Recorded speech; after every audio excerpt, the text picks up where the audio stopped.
My mother's 68,000. Gone. And the person who took it, the person who carved it out of me with the precision of a surgeon and the conscience of a thief, was standing 3 feet away, humming Christmas carols while she basted a turkey. That was the thing about Patricia. She could smile at you while her hand was in your pocket. She could call you sweetheart while she was emptying your bank account. And when it was all over, when the money had been siphoned out in 16 separate ATM withdrawals across 4 different branches, when it had been poured into the down payment on a condo in a nice part of town with a view of the river and granite countertops in the kitchen, she could stand in that very kitchen, wearing the apron I bought her for Mother's Day, and ask me if I wanted dark meat or white. I took white. I smiled when I said it. I smiled for 6 whole months while the anger sat in my stomach like a swallowed ember, burning a hole through everything soft I used to be. I waited. I waited through the engagement party where she stood up in front of 60 guests and bragged about buying her younger son a home. I waited through Sunday dinners where she ladled me extra soup and told me I was too thin. I waited through every night I lay next to my husband, listening to him breathe, knowing he had known the whole time and said nothing.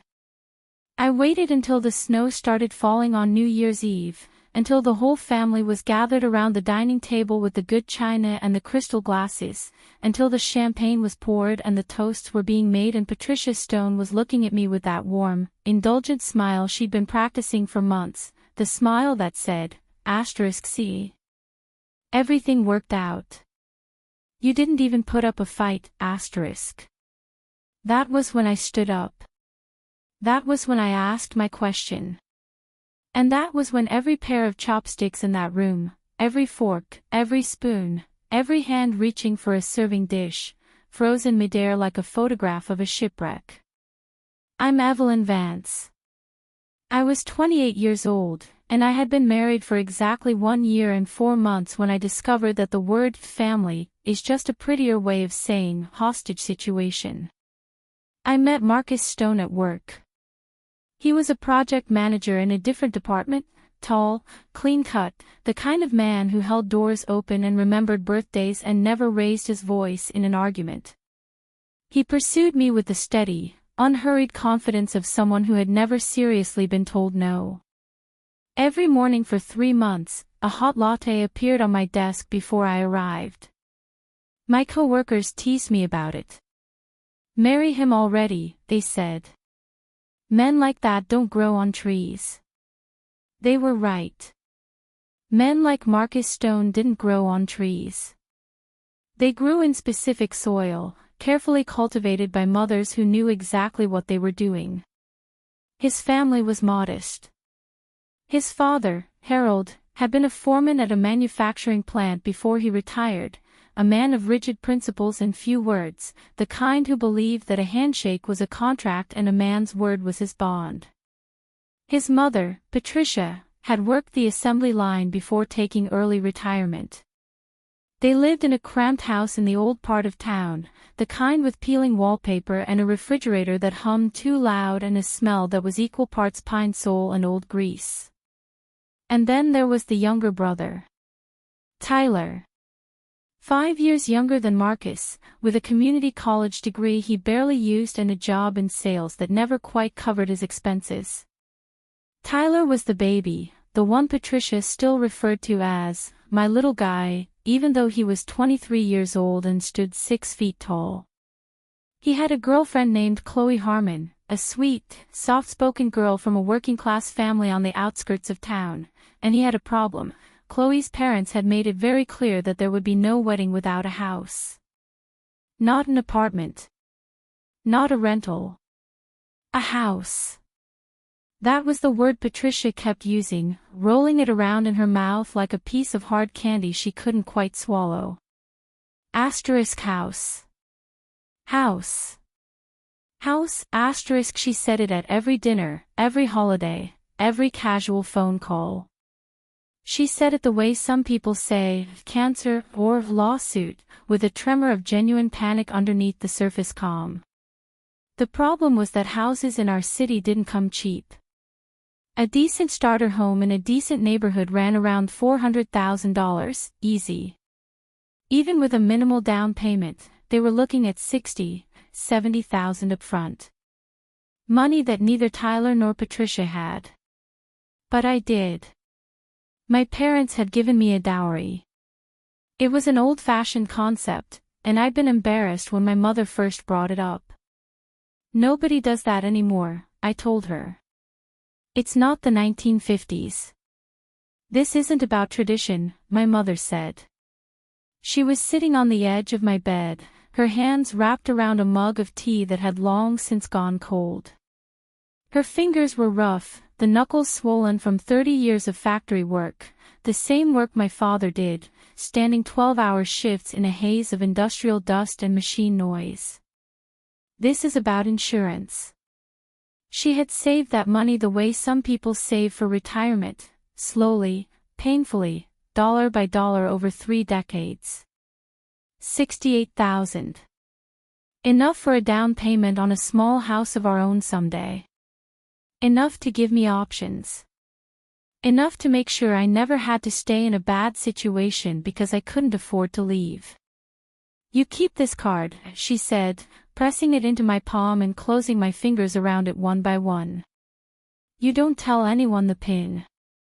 Not even Marcus. Especially not Marcus. Mom. Listen to me. Her grip tightened. Her eyes, which were usually soft and slightly sad, had gone hard as flint. Money in your own hand is the only thing that keeps your back straight. You give it away, you give away your backbone with it. You understand. I told her I understood. I put the card in a small lockbox in the back of my closet. I set the PIN to my mother's birthday, June 18th. And for the first year of my marriage, I didn't touch it.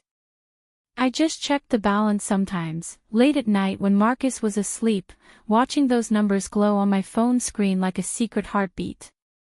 $68,000. That number was the reason I could sleep at night. It was my escape hatch. My insurance policy.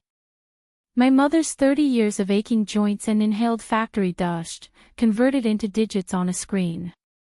Then Tyler proposed to Chloe, and everything started to rot. The first sign was the crying. Patricia had always been emotional. She was the type who cried at commercials, at weddings, at the national anthem, but this was different. This was strategic. She would wait until we were all at the dinner table, and then she would put her fork down, press her napkin to her eyes, and start talking about the shame of it, how Tyler was the only man in his friend group who wasn't married yet, how Chloe's parents were pressuring them, how she couldn't bear to see her youngest suffer. Marcus, she said one evening, looking past me as though I weren't even there, you're the big brother. If you don't help him, who will? Marcus shifted in his chair. His ears went red, always the first sign he was uncomfortable. Mom, I want to help, but... But what? Patricia's voice sharpened. She put down her napkin. Your brother is in crisis. Your brother needs you. And you're going to sit there and tell me, but... It's not that simple. It is that simple. It's the simplest thing in the world. You have resources. Tyler has needs. Your family. She said the word the way a priest says, God, with absolute, unquestionable authority. Family helps family. I knew, even then, what she was circling toward. She didn't say, the dowry, out loud, not yet. She was too clever for that.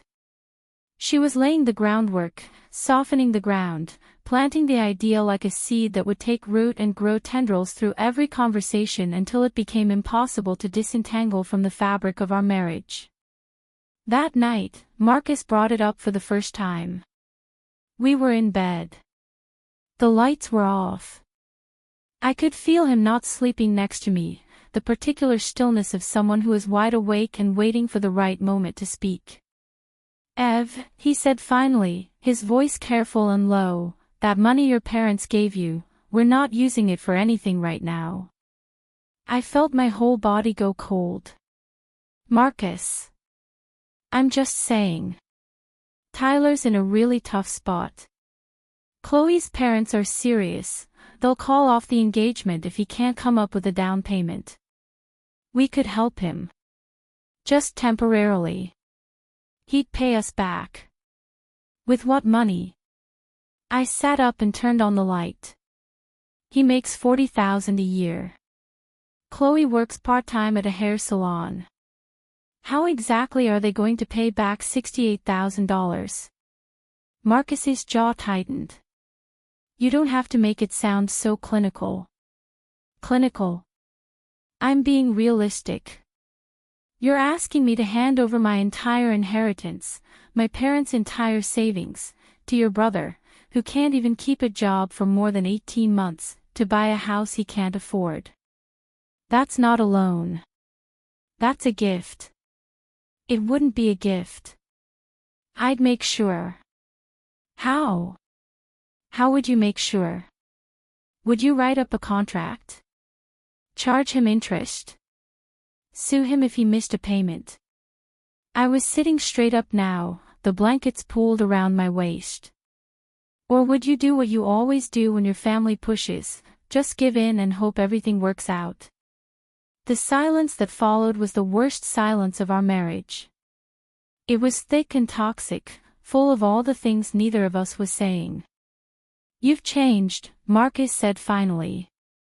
He didn't look at me when he said it. He was staring at the wall. No, I said. I haven't changed at all. That's the problem. He turned off the light. He rolled onto his side, his back to me, and within minutes his breathing had slowed into that steady rhythm that meant he was either asleep or pretending to be. I lay awake for hours, staring at the ceiling. I thought about my mother's hands. I thought about that lockbox in the closet. I thought about the word family, and all the different ways it could be used as a weapon. I didn't know yet that the real weapon was still to come. 2 weeks after that conversation, Patricia's offensive entered its next phase. The crying stopped. The Cold War began. She didn't yell, didn't accuse, she just became careful around me. Polite in a way that felt more hostile than open anger. She served me dinner with a tight smile and averted eyes. She stopped calling me honey and started calling me Evelyn, enunciating all 3 syllables with surgical precision. Marcus and I were barely speaking. The apartment had become a diplomatic buffer zone, each of us moving through our separate routines with exaggerated courtesy. We said, "Excuse me," when we bumped into each other in the hallway. We thanked each other for passing the salt. We were 2 strangers sharing a lease. Then, on a Sunday in mid-December, Patricia invited us over for dinner. Just us, not Tyler and Chloe, not the extended family. When we arrived, she had made an elaborate spread: braised short ribs, garlic mashed potatoes, roasted asparagus, a chocolate tart for dessert. My favorite wine was chilling in an ice bucket on the counter. "Evelyn, sweetheart." She rushed over and wrapped me in a hug before I could even get my coat off. She smelled like expensive perfume and garlic and something else, something metallic and anxious underneath the warmth. "You look exhausted. Are you eating enough? You're too thin. Come, sit down, let me get you a plate." I sat. She served me. She laughed at Marcus's jokes and patted my hand and told me how much she appreciated having another daughter in the family. It was a performance. I knew it was a performance. But it was such a good performance that I almost let myself believe it. After dinner, while Marcus and Harold were watching a football game in the living room, Patricia pulled me aside in the kitchen. She was washing dishes, her hands moving through the soapy water with practiced efficiency. Evelyn, she said, not looking at me, I want to apologize. I was caught off guard. For what? For the way I've been acting lately. She put down the sponge and turned to face me, drying her hands on her apron. Her eyes were rimmed with red, as though she'd been crying earlier. I know I've been pushy. About Tyler. About the money. I just get so worried about him, you know. He's my baby. I can't help it. It's okay, Patricia. No, it's not. It's not your responsibility. You and Marcus have your own life. Your own plans. I shouldn't have let my anxiety spill over onto you. She reached out and squeezed my hand. Her palm was warm and damp from the dishwater. Can we start over? Clean slate. What was I supposed to say? I was 28 years old, raised to respect my elders, desperate for my marriage to stop feeling like a war zone. I wanted to believe her. I wanted so badly to believe that this woman who had made me feel like an intruder in my own marriage was finally extending a genuine olive branch. Of course, I said. Clean slate. She beamed. She pulled me into another hug, this one longer than the first. Over her shoulder, I caught a glimpse of Marcus in the living room, watching us. He gave me a small, hopeful smile, the first real smile he'd given me in weeks. For a moment, I felt something I hadn't felt in a long time. Hope. Patricia released me and wiped her eyes. Now, she said, all business again, let's talk about something practical. You two are never home, your apartment must be a disaster zone. I have some free time this week. Let me come over and help you organize. I'll do your seasonal closet rotation, tidy up, the works. Just give me a spare key and I'll take care of everything. There it was. The pivot. The ask disguised as an offer of help. I hesitated. Some instinct, some animal part of my brain, sent up a warning flare. Asterisk, don't do it. Don't give her access. You know what she's after, asterisk. But what could I say? She had just apologized. She had just asked for a clean slate. If I refused her, I would be the one breaking the peace. I would be the paranoid daughter-in-law who couldn't accept a simple act of kindness. And Marcus was watching. And Harold was in the next room. And the whole house was warm and full of good food and the fragile, precarious sense that maybe, finally, things were going to be okay. I gave her the spare key. I gave her the spare key, and 3 days later, she emptied my bank account. The discovery happened on a Saturday. I had come home early from a holiday shopping trip, I'd forgotten my wallet, of all stupid things, and the apartment felt wrong the moment I walked in. It was too clean. Not the normal clean of a quick Saturday tidy, but an invasive, surgical clean. The counters gleamed. The floors had been mopped with something lemony. There was a vase of fresh carnations on the coffee table that I had never seen before. Patricia had been here.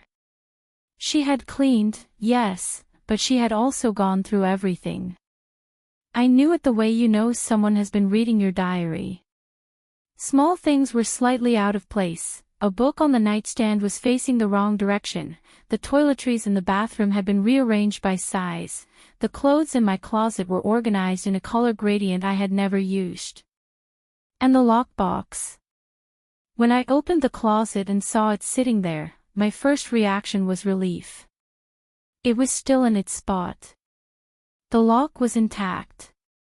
I took out my key, opened it, and saw the card nestled in its usual place.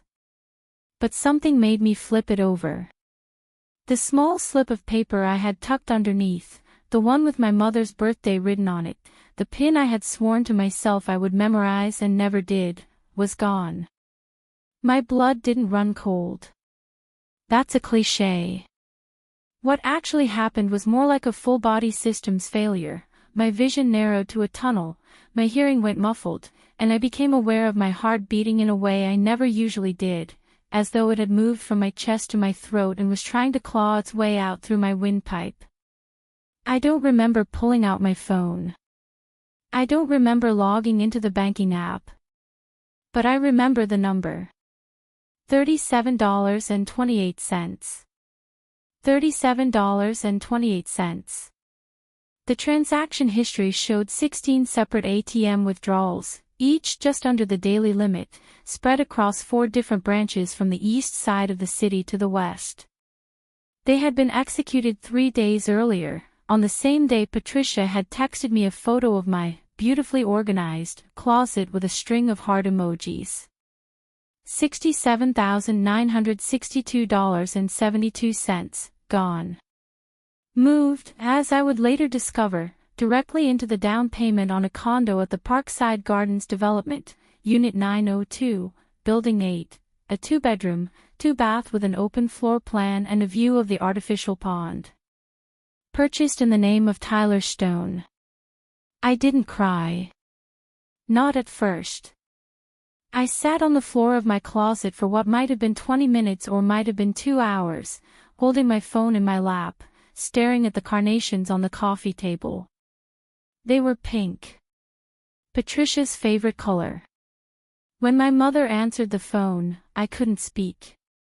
I just made a sound, something between a sob and a choke, and she knew. Evelyn. What happened? Mom. The money. I couldn't finish. Is it Marcus? My mother's voice was calm in a way I recognized. It was the calm of someone who had spent her entire life preparing for the worst and was almost relieved that it had finally arrived. His mother. Patricia. She took my spare key. She found the card. A long pause. I heard my father's voice in the background, asking what was wrong. Did she ask you? My mother said. Did she ask your permission? No. Did she tell you afterward? No. Then it's theft. She said it the way she might say it's raining or the bus is late, with the absolute certainty of a woman who had seen too much of the world to be surprised by its cruelties. Grand theft. That amount makes it a felony in our state. Call the police, Evelyn. Right now. Don't call Marcus. Don't call her. Call 911. But nothing. Her voice cracked, just for a moment. Your father and I gave 30 years of our lives to save that money. 30 years of 12-hour shifts and overtime and never buying anything new for ourselves. And she took it. Like it was nothing. Like we were nothing. She took a ragged breath. If you let this go, you will spend the rest of your marriage being eaten alive. They will take and take and take until there's nothing left of you but bones. Do you hear me? I heard her. I hung up. I opened my phone's keypad and typed 911. My thumb was hovering over the dial button when Marcus called. I stared at his name on the screen. The photo I'd set for his contact, a picture of us at our wedding, his arm around my waist, both of us laughing at something the photographer said, seemed to belong to a different lifetime. I answered. Ev.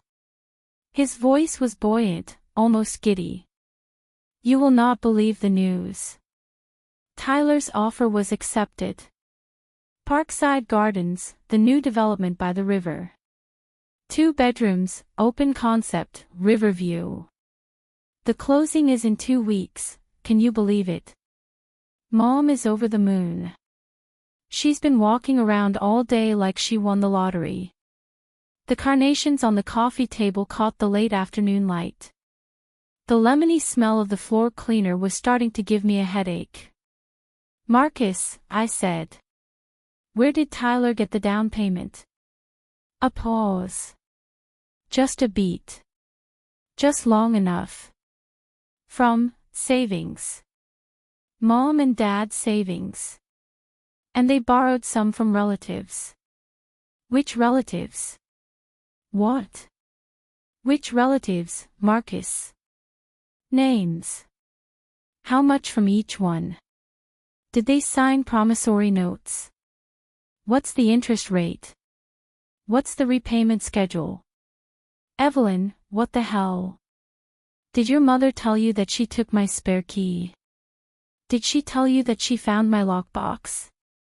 Did she tell you that there were 16 separate ATM withdrawals from my account 3 days ago, totaling exactly $67,962.72? The silence on the other end of the line was so complete that I thought for a moment the call had dropped. Then, you're being crazy. His voice had changed. The buoyancy was gone. In its place was something defensive and hard, the voice of a man who had been caught and was trying to bluster his way out. It's not like that. Mom she was trying to help Tyler. She was going to tell you. She just wanted to get it sorted out first. She stole from me. She didn't steal. It's not stealing. She's family. She took my property without my knowledge or consent. That is the literal definition of theft. You know what? I can't talk to you when you're like this. He was angry now, the particular anger of someone who knows they're in the wrong but has decided to make you the villain anyway. You're so cold. You've always been so cold about my family. Do you even care about anyone besides yourself? I ended the call. I sat there on the floor of my closet, staring at my phone, and I made a decision. Not the decision my mother wanted me to make. Not the decision I might have made if I were a different person, a braver person, maybe, or a more impulsive one. I deleted the 911 I had typed. I put the bank card back in the lockbox. I closed the closet door. I walked into the bathroom and looked at myself in the mirror. My eyes were red. My mascara had smeared. But underneath the mess, there was something I hadn't seen in my own face for a long time. Clarity. Calling the police would give me justice. But justice, in cases like this, was a blunt instrument. Patricia would cry. She would claim it was all a misunderstanding. She would say she was just borrowing the money and always intended to pay it back. Marcus would back her up. Tyler would play dumb. Harold would stand there looking devastated, and somehow, despite being the victim, I would become the villain, the woman who called the cops on her own mother-in-law, who destroyed a family over a misunderstanding about money. I knew how these stories went. I had seen them play out 100 times. The law was clear, but public opinion was not.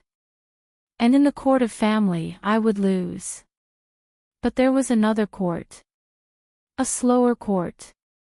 One where the judge and jury were the very people who had wronged me, and the verdict would be delivered not by a stranger in a black robe, but by the inexorable weight of their own guilt and shame and fear. I wanted to see Patricia's face when she realized she had been caught. Not by the police, but by me. By the person she thought she had outsmarted. By the daughter-in-law she had smiled at across the dinner table while my parents' 30 years of sacrifice were being wired into her son's mortgage. I wanted to see Marcus's face when he had to choose, publicly and irrevocably, between his wife and his mother. I wanted to see the whole rotten edifice of the Stone family collapse under the weight of its own lies. And I knew exactly when and where to make it happen. New Year's Eve. The family dinner. Everyone in one room. I pulled out my old phone, the one I'd replaced 6 months ago but never recycled, and charged it to full. I tested the voice recorder. Clear as a bell.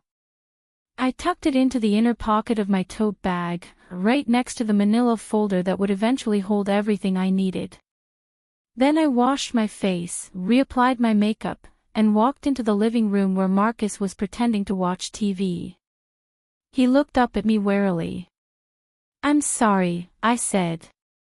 "I overreacted." "You're right, she's family. We'll figure it out." He blinked. The suspicion on his face slowly melted into relief, then gratitude. He got up and hugged me. "That's my girl," he said into my hair. "I knew you'd come around." I hugged him back. My arms around his shoulders. My chin on his neck. My eyes, over his shoulder, on the closet where the empty lockbox sat in the dark. I didn't say anything else. I didn't need to. The performance had already begun. The engagement party was the first brick in the wall I was building. It happened on the weekend before Christmas, at a mid-range banquet hall downtown, the kind of place with gold-veined mirrors and folding chairs and a buffet that included both prime rib and Jell-O salad. Patricia had invited everyone she had ever met. Former co-workers from the plant. Second cousins from 3 states away. The woman who did her taxes. It wasn't a party, it was a coronation. I dressed for it like I was dressing for battle. A burgundy silk dress. Black heels that made me 3 inches taller than Marcus. Makeup that was a little too sharp, a little too precise, the kind of makeup that said look at me rather than like me. "Are you sure about that dress?" Marcus asked as we were getting ready. "It's a little much, don't you think?" I turned to him and smiled. "It's a celebration. I want to look my best." He didn't argue. He had been walking on eggshells since the phone call, treating me with the elaborate courtesy of a man who knows he's on thin ice but isn't sure how thick the ice is supposed to be. He brought me coffee in bed. He did the dishes without being asked. He was trying to buy my forgiveness with small gestures, and I let him. At the banquet hall, Patricia was in her element. She wore a red silk blouse and gold earrings and moved through the crowd like a queen working a receiving line. Every few minutes, her laugh would ring out above the general din, a bright, metallic sound that made me think of coins dropping into a slot machine. When the speeches started, I made sure I was sitting at the front table with a clear view of the podium. Harold went first. He was uncomfortable with public speaking, you could see it in the way he gripped the sides of the lectern, but he did his duty, thanking everyone for coming, saying how proud he was of Tyler, how lucky they were to have Chloe joining the family. He sat down to polite applause and immediately loosened his tie. Then Patricia took the microphone. She was already crying. Or at least, her eyes were wet in a way that looked like crying from a distance. She dabbed at them with a tissue she had clearly prepared in advance. "I'm sorry," she said, her voice trembling. "I promised myself I wouldn't cry, but I just can't help it." She paused, took a shaky breath, and gave a rueful little laugh that got a sympathetic murmur from the crowd. "My baby boy is getting married. My Tyler. I still remember when he was this big." She held her hands about a foot apart, and wouldn't sleep through the night unless I sang to him. And now look at him. Engaged. Buying a home. All grown up. She wiped her eyes again. The room was silent, charmed, wrapped around her finger. "It hasn't been easy," she continued, her voice strengthening. "When Tyler and Chloe told us they wanted to buy a house, I'll be honest, I didn't know how we were going to make it work. The market these days, you know how it is. But I made a promise to myself a long time ago. I promised that my children would have everything I couldn't give them. Every opportunity. Every advantage. Every dream." She paused. Her gaze swept the room, and for a moment, just a moment, it landed on me. Her smile didn't waver. "So I made it happen," she said. "That house. The one at Parkside Gardens. I bought that house. For my son. Because that's what mothers do." The applause was thunderous. People were on their feet. Someone shouted, "You're amazing, Patricia," and she pressed her hand to her heart and mouthed thank you like a movie star accepting an Oscar. I sat perfectly still in my chair at the front table, my hands folded in my lap, a pleasant expression on my face. The old phone in my tote bag was recording everything. My left hand, hidden beneath the tablecloth, was pressed against the outside of my bag. I could feel the faint vibration of the phone through the leather, the steady, silent pulse of a machine bearing witness. The speeches ended. Dinner was served. And toward the end of the evening, Tyler and Chloe made their rounds, stopping at each table to thank people for coming. When they reached ours, Tyler was flushed with champagne and triumph. Chloe was clinging to his arm, a little overwhelmed by the whole thing, but happy. "Congratulations," I said, raising my glass. "The house sounds incredible. Parkside Gardens, right? I've driven past there, it's beautiful." "It's perfect," Tyler said, his chest puffing out. 2 bedrooms, 2 baths, open kitchen, river view. "The mortgage is a little steep, but," he shrugged, a careless, expansive gesture, "we'll figure it out." "Your mom must have really come through," I said. "Putting up the whole down payment like that." Tyler grinned. "Yeah, she's something else.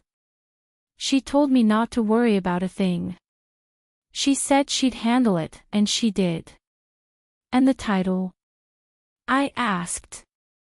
My voice was light, conversational. "Is it in both your names?" Chloe looked at Tyler. It was a quick glance, but I caught it, the flicker of someone who had asked this question before and wasn't entirely satisfied with the answer she'd gotten. "Just mine, for now," Tyler said, waving his hand dismissively.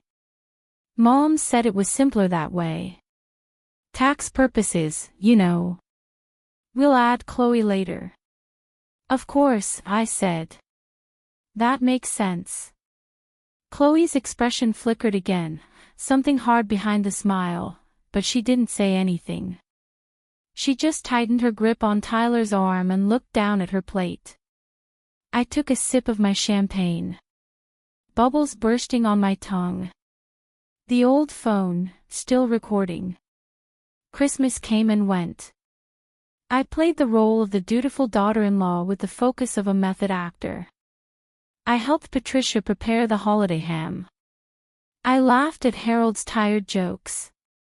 I watched Tyler open an expensive new watch from his mother. Congratulations on the house, gift, she called it, and I didn't flinch. I was gathering the last of my evidence. Through a college friend named Sarah Yuan, now a litigator at a downtown firm, I had gotten very clear legal advice. A dowry given before marriage by the bride's parents was considered separate property under state law, not a marital asset. Taking it without consent was legally theft, but proving criminal intent in a family context was notoriously difficult. What I needed, Sarah told me, was a complete evidentiary chain, the bank statements showing the withdrawals, the real estate records showing the corresponding payment, and, most critically, a recording of Patricia admitting what she had done and that she had done it without my permission. The bank statements I already had. The real estate records, the purchase agreement, the down payment receipt, the transfer confirmations, were what I was looking for on the afternoon of December 28th. I had gone to the Stones' house under the pretense of helping Patricia prepare for the New Year's Eve dinner. "You're so good to me," she said when I arrived, pulling me into a hug. The other one, she meant Chloe, couldn't be bothered. Said she had a migraine. Can you believe it? I made sympathetic noises and tied on an apron. While Patricia was occupied with a batch of meatballs in the kitchen, I excused myself to use the bathroom. Instead, I slipped into the master bedroom. The room smelled like Harold, Old Spice and the faint, papery scent of an aging man. The dresser was cluttered with receipts, loose change, a half-empty bottle of antacids. The closet door was ajar, revealing Harold's collection of plaid shirts and Patricia's rows of sensible cardigans.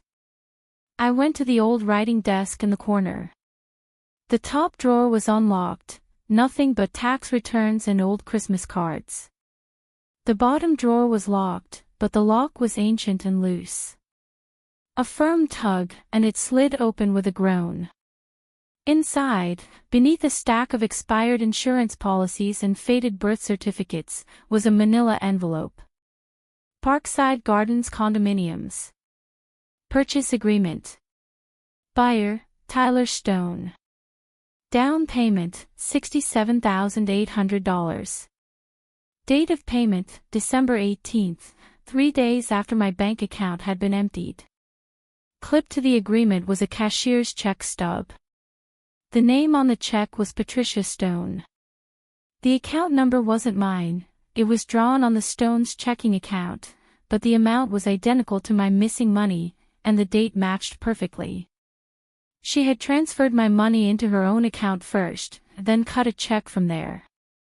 A classic laundering technique, probably designed to obscure the paper trail. But she'd kept the documentation.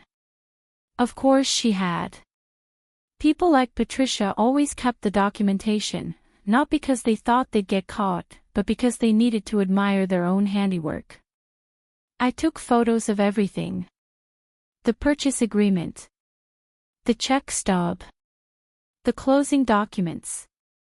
Even the envelope, with Patricia's handwriting on the front, Tyler's house papers. Then I put everything back exactly as I'd found it, closed the drawer, and walked out of the bedroom as though nothing had happened. In the kitchen, Patricia was still shaping meatballs. She looked up when I came in and gave me a smile that was almost maternal. "Everything okay, sweetheart?" "Everything's perfect," I said. New Year's Eve.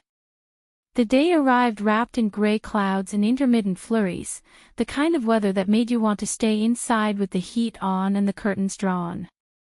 By late afternoon, the snow had started falling in earnest, fat flakes that clung to the windows and muffled the sound of the city. I woke up before Marcus. I lay in bed, watching the snow fall through the gap in the curtains, and I ran through the evening's plan one more time. 7 o'clock. Dinner served. Harold would give his toast. Tyler would be the first to raise his glass. Patricia would be beaming, flushed with triumph and mulled wine, her hand already reaching for the serving spoon so she could dole out the first portion to Chloe. And then I would stand up. I got out of bed. I showered. I dried my hair. I put on the same burgundy dress I had worn to the engagement party, a deliberate choice. I wanted Patricia to look at me and remember. I wanted the visual association to worm its way into her subconscious before I even opened my mouth. Marcus drove us to his parents' house. The roads were slick, the traffic slow. Neither of us spoke. The radio played a countdown of the year's biggest hits, and I stared out the window at the snow-blurred city lights. When we arrived, the house was already in full swing. Patricia had outdone herself. Every surface gleamed. The dining table was laid with the good china, the crystal glasses, the silverware she kept wrapped in felt for 11 months of the year. The centerpiece was an elaborate arrangement of pine branches and red candles, and the air smelled like roasting meat and cinnamon and the particular tang of a house that had been cleaned within an inch of its life. Evelyn. Marcus. Patricia swept toward us in a cloud of perfume, her arms outstretched. She was wearing a green velvet dress and her best pearls. Her hair had been freshly set. She looked like a woman who had won something. Come in, come in. Let me take your coats. Oh, Evelyn, that dress is stunning. Doesn't she look stunning, Marcus? She looks great, Marcus said. I smiled. Thank you, Patricia. You look wonderful yourself. Her eyes flickered when I said her name. Just for an instant. She was probably remembering the same thing I was, the last time I'd called her by her first name instead of Mom. It was before the theft. Before the lies. Before I started looking at her with new eyes. But she recovered quickly. Drinks are in the living room. Tyler and Chloe are already here. Harold's making his famous old fashions, God help us all. I drifted into the living room. Tyler was on the couch, showing Harold something on his phone. Chloe was perched on the arm of a chair, scrolling through her own phone, looking a little detached from the scene. When she saw me, she managed a small smile. Hey, Evelyn. Hey. How are you holding up? I sat down next to her. I knew she was still rattled from the engagement party, from Tyler's offhand revelation about the house being in his name alone, and I could see the strain in the way she held herself, stiff and guarded. Fine, she said. Just tired. The holidays, you know. She glanced at Tyler, who was laughing at something Harold said. Has he always been like this? Like what? Like, whatever his mom says, goes. I looked at her. For a moment, I considered telling her everything, right there, in the living room, before the dinner even started. But I knew that wasn't the right move. Chloe needed to hear it the same way everyone else did, at the table, with witnesses, when there would be no way for anyone to spin it or sweep it under the rug. Pretty much, I said. She nodded slowly. Her jaw tightened. She put her phone away and stared at the Christmas tree, which was still blinking in the corner, its ornaments trembling slightly every time someone walked past. At 7 o'clock, Patricia rang a little brass bell she'd bought specifically for this purpose. Dinner is served. Everyone to the table. We filed into the dining room. The table was a work of art, 10 dishes, not counting the sauces and condiments, arranged in concentric circles around the centerpiece. There was a glazed ham studded with cloves, a massive prime rib, roasted potatoes, green bean casserole, garlic mashed potatoes, fresh rolls, cornbread stuffing, a salad with candied pecans, glazed carrots, and a whole baked salmon with lemon slices arranged down its spine like armor plating. And at the center of it all, in pride of place, was the dish Patricia always made for special occasions, a whole steamed sea bass, seasoned with ginger and scallions, swimming in a pool of soy sauce and hot oil. Symbol of abundance, Patricia said, gesturing at the fish. My grandmother used to make it. She said the fish had to be whole, head and tail, to represent a complete year. A year with nothing missing and nothing broken. I looked at the fish. Its eye was milky and blank. Its mouth was frozen open in a silent O of surprise. Nothing missing and nothing broken, I thought. We'll see about that. We took our assigned seats. Harold at the head of the table, Patricia at his right. Marcus next to Patricia, with me beside him. Tyler and Chloe across from us, next to each other but not touching. Harold stood up, glass in hand. He cleared his throat and looked around the table with the expression of a man who had lived long enough to know that moments like this were fragile. Another year, he said. Another year with my family around this table. I know I don't say it enough, but I'm proud of you all. Marcus and Evelyn, a year of marriage and going strong.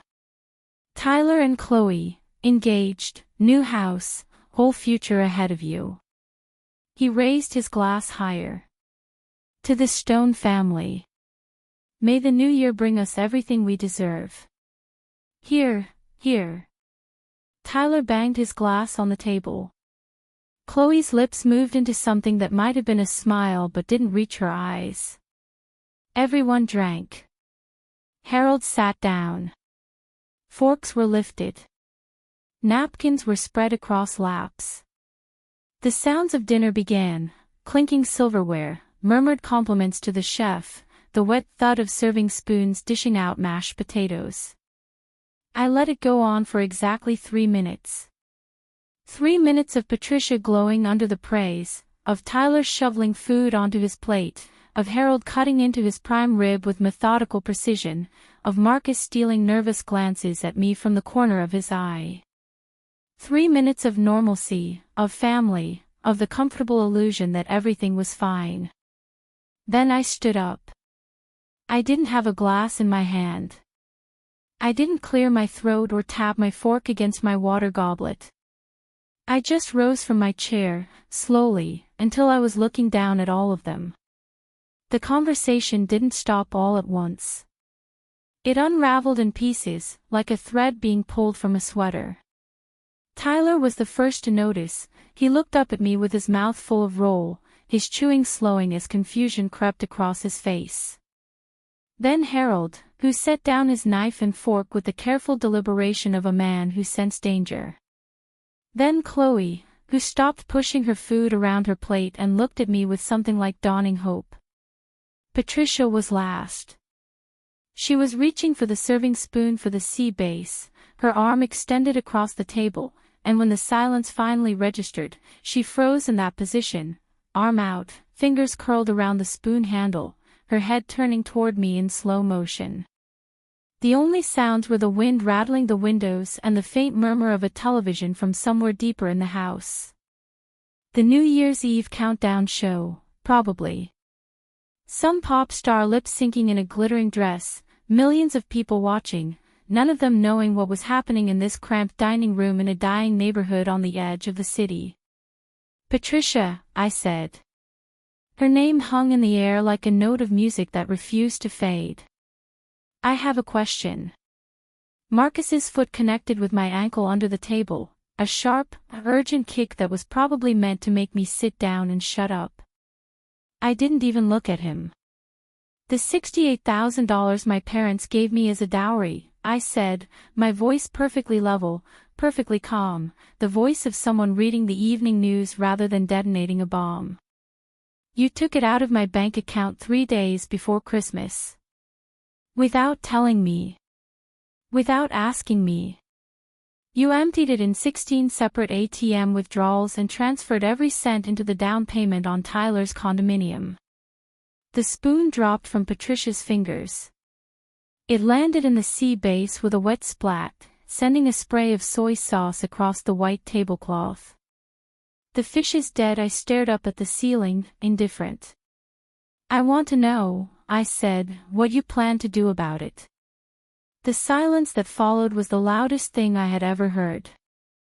Patricia's face underwent a transformation that would have been comical if it weren't so grotesque. First came the shock, her mouth dropping open, her eyes going wide, the color draining from her cheeks so fast it looked like someone had pulled a plug. Then came the calculation. I could actually see her brain scrambling, trying out different responses, discarding them one by one. Outrage. Denial. Tears. Then came the decision, righteous fury. How dare you? Her voice came out as a rasp. How dare you stand at my table, on New Year's Eve, and accuse me of?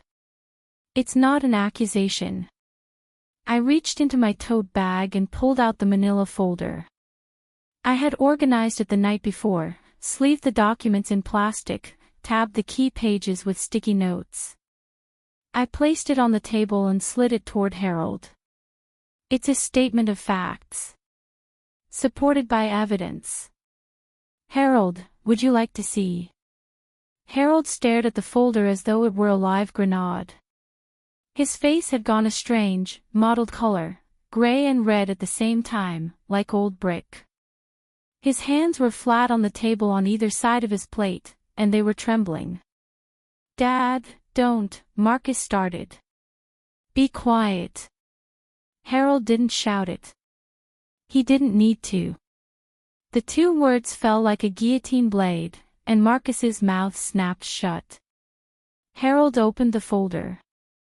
Inside were printouts of my bank statements, each ATM withdrawal highlighted in yellow, the dates and amounts annotated in my neat handwriting.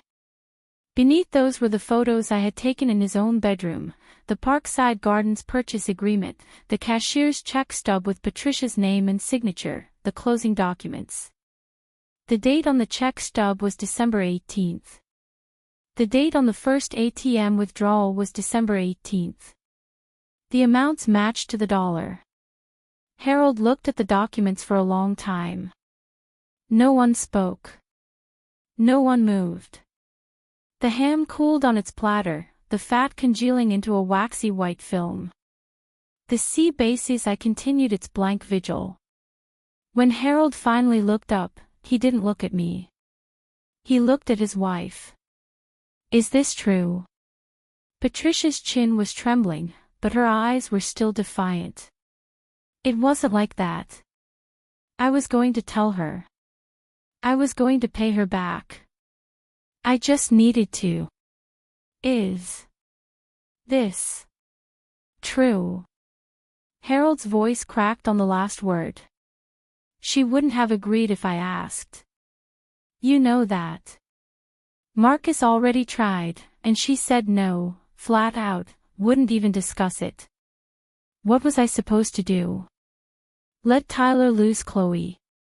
Let him lose the house? I did what I had to do. You stole from my wife." Everyone turned. It took me a moment to realize who had spoken, because the voice was so quiet and so strange.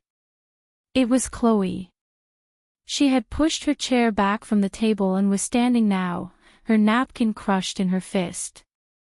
Her face was the color of old snow, white, but with something dark churning underneath.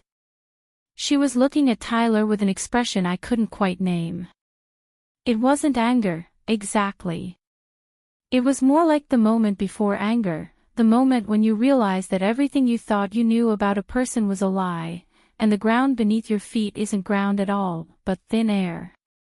"Chloe," Tyler said, getting up, his hands held out in front of him like he was approaching a spooked horse. "It's not what you think. Mom was she was helping us. The money was always going to be paid back." "When?" Chloe's voice rose.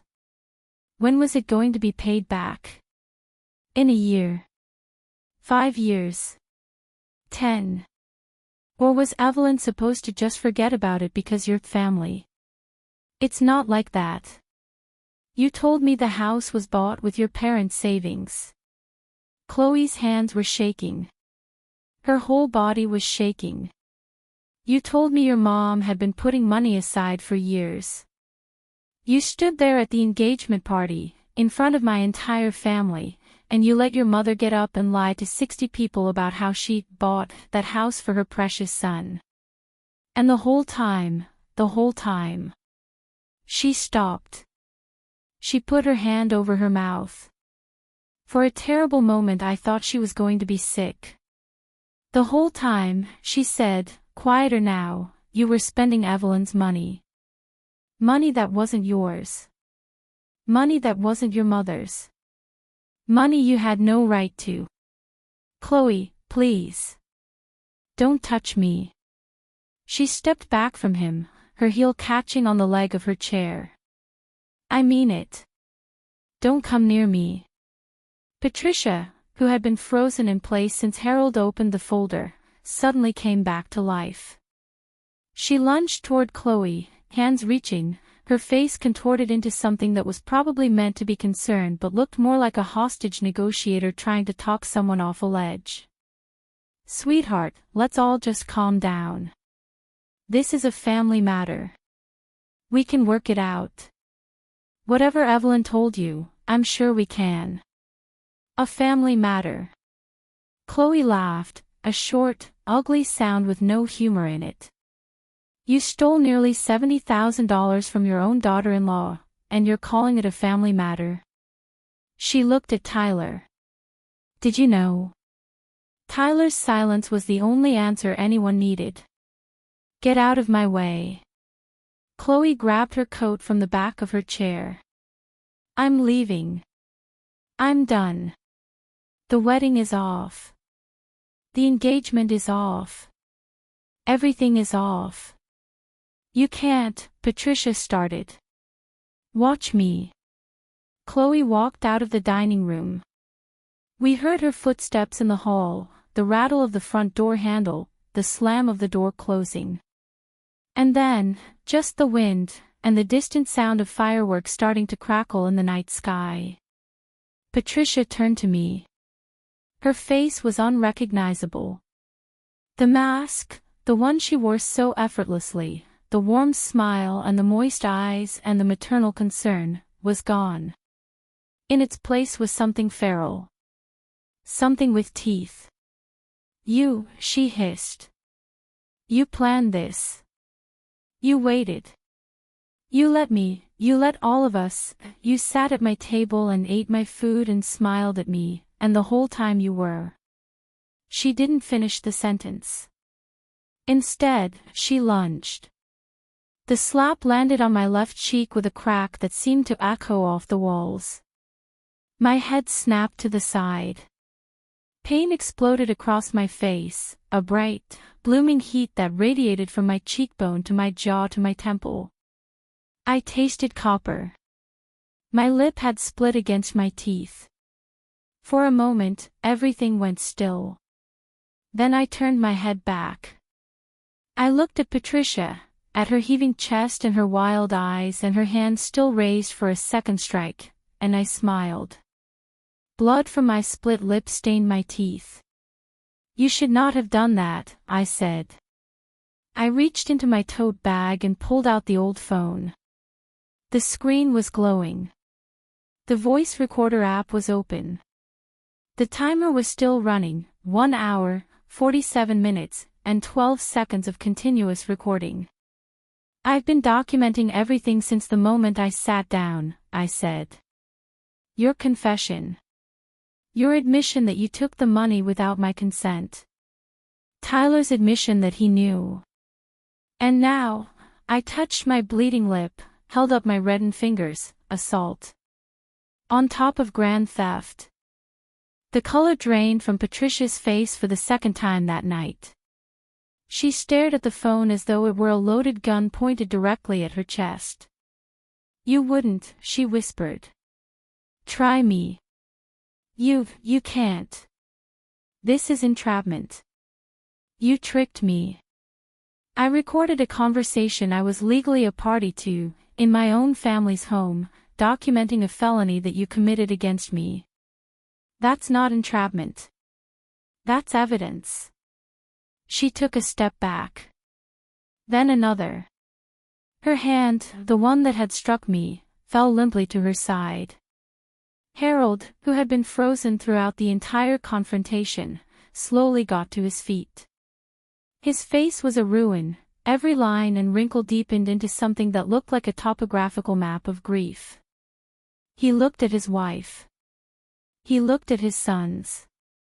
He looked at the folder of evidence on the table, the blood on my lip, the phone in my hand. Evelyn, he said. His voice was hoarse, barely a rasp. What do you want? I had prepared for this question. I had rehearsed the answer 100 times, in the shower, in the car, in the dark of my bedroom while Marcus slept beside me. I knew exactly what I wanted. I had known for months. 3 things, I said. First, the money. All of it. $68,000. In my account, within 7 days. I don't care how you get it. Sell the condo. Take out a loan. Borrow from every relative you have. But the money is returned, in full, by January 7th. 7 days, Tyler started. I'm not finished. I didn't even look at him. Second, Marcus and I are getting divorced. Tomorrow morning, we file the papers. Uncontested.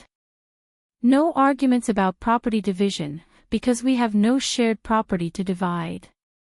Clean break. Marcus made a sound, something between a gasp and a sob, but I didn't turn around. Third. I looked directly at Patricia, and I let the smile fall away from my face. I never want to see any of you again. Not at holidays. Not at funerals. Not on the street. You are dead to me. All of you. From this moment on, I have no husband, no mother-in-law, no brother-in-law. I am free of you. I picked up my coat. I put the phone back in my bag, next to the manila folder. I walked toward the door. Evelyn, Marcus's voice was strangled. Please. Please don't do this. I love you. I know I messed up, I know I should have told you, but please. I stopped. I didn't turn around. You should have said that 6 months ago, I said. When your mother was emptying my bank account and you were standing there letting it happen. You chose your family that day, Marcus. You chose them over me. Now you get to live with that choice. I opened the door. The cold air hit my face like a slap, fresher and cleaner than the one Patricia had given me. The snow was falling harder now, blanketing the street in white, muffling the distant pop of fireworks. Happy New Year, I said. And I walked out. The 7 days that followed were the strangest week of my life. I moved back into my parents' house that night. My mother took one look at my split lip and burst into tears, not gentle tears, but the kind of racking, furious sobs that came from a place deeper than sadness. My father didn't say a word. He just went out to the garage and came back with an old baseball bat, which he laid across the kitchen table like a declaration of war. No one's hitting anyone, I told him. It's already handled. Handled how? He demanded. I showed him the recordings. I showed him the evidence folder. I told him about the 3 conditions I had laid out on that dining table, and the look on Patricia Stone's face when she realized she had been outmaneuvered by the daughter-in-law she thought she could walk all over. My father listened in silence. When I was done, he looked at the baseball bat, then at me, and something in his face shifted, some deep, old grief that I realized, for the first time, had been sitting there since the day I got married. I should have seen it, he said. When we met them. The way she talked. The way she looked at you. I should have known. It's not your fault. It is. He picked up the bat and put it away. But you fixed it. That's what matters. The money came in on January 6th, one day before the deadline. It didn't come in one payment. It came in dozens, 5,000 here, 3,000 there, one desperate Venmo transfer of $800 from a cousin whose name I didn't recognize. Harold had done exactly what I told him to do, sold the condo at a loss, emptied his retirement account, called in every favor and loan he'd ever extended. The final deposit was a wire transfer for the remaining balance, $18,742.63, that came through at 4 o'clock in the afternoon. The note on the wire transfer read, "I'm sorry. Harold." I stared at that note for a long time.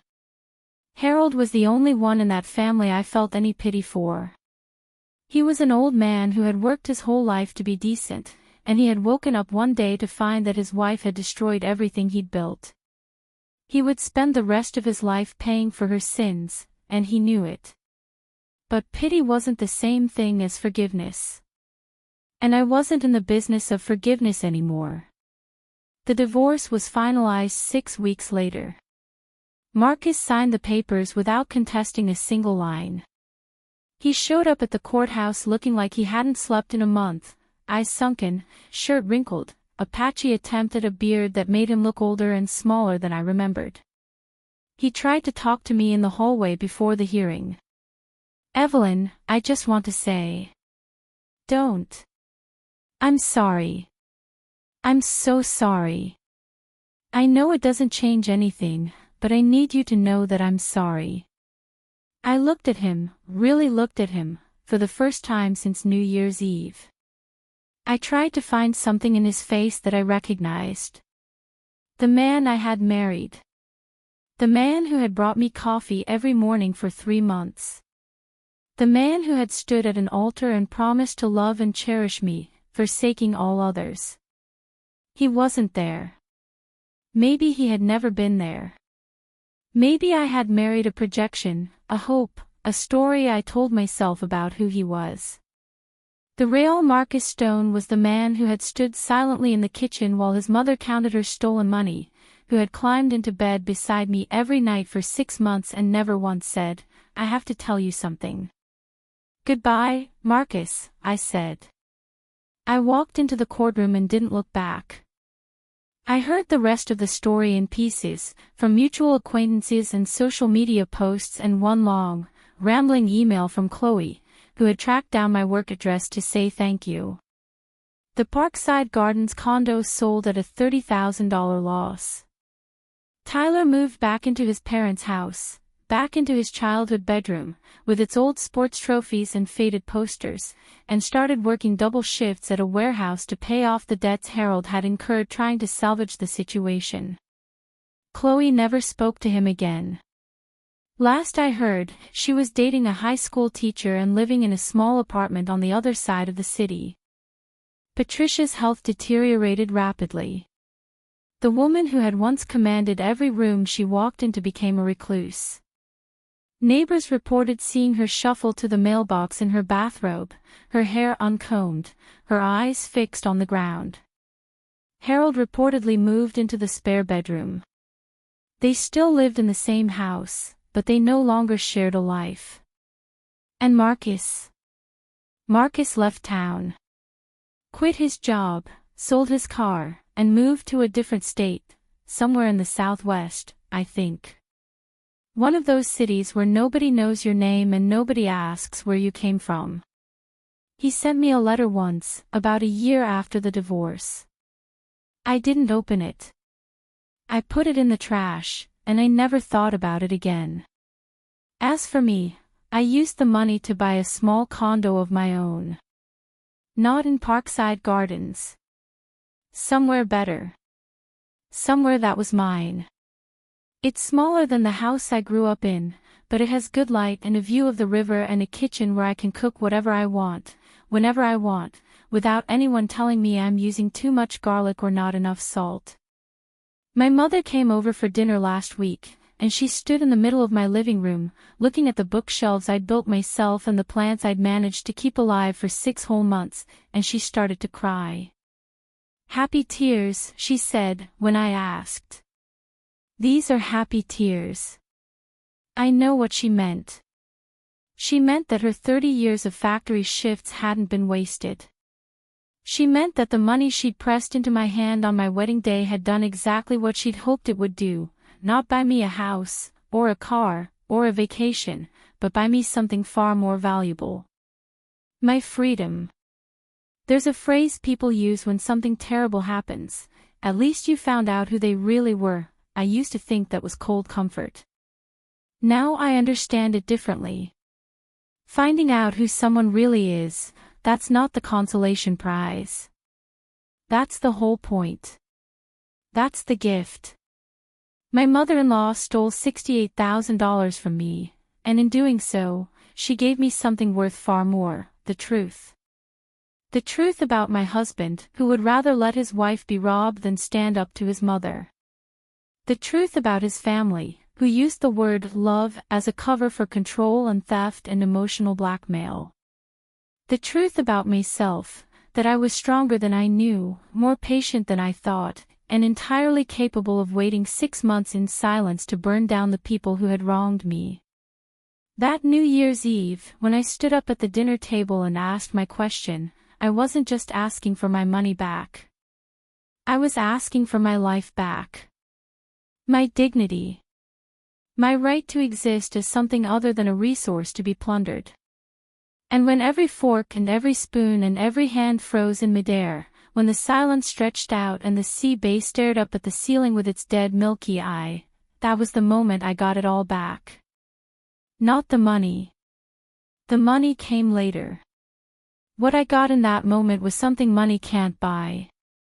I got the last word.